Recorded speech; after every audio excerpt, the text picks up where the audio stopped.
The US military is preparing to temporarily remove its floating humanitarian pier off the coast of Gaza due to anticipated adverse sea conditions, a US official stated on Friday. This development marks the latest setback for the aid effort, which has faced numerous challenges from severe weather since its inception in May. The US-built pier, essential for bringing humanitarian aid to Gaza, had just resumed operations after a suspension over the weekend. The official, who spoke under the condition of anonymity, indicated that the pier would likely be relocated to the Israeli port of Ashdod until the sea conditions improve. Aid deliveries via the pier began on May 17. The UN reported that 137 trucks carrying approximately 900 metric tons of aid were transported to warehouses before the US announced a halt in operations on May 28 for necessary repairs.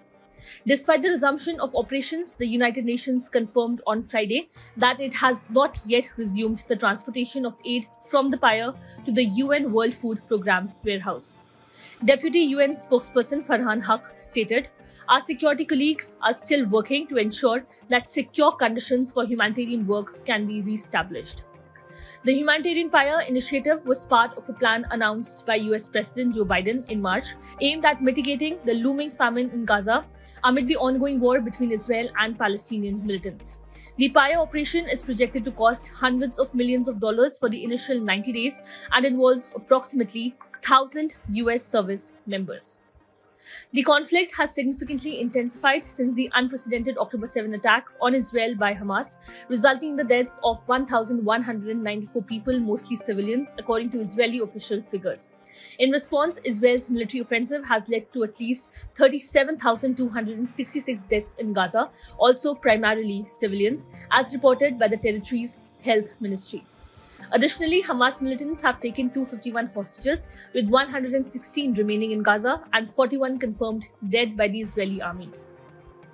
Earlier, the United States had stressed that its temporary aid pier in Gaza was not used in the Israeli captive rescue operation in the Nuseirat refugee camp in central Gaza that killed more than 270 people.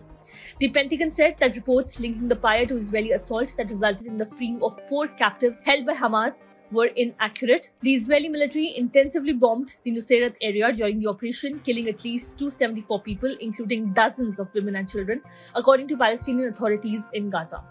The humanitarian crisis in Gaza remains severe, with the international community striving to provide aid amid the ongoing conflict and logistical challenges posed by the volatile sea conditions. Subscribe to One India channel and never miss an update.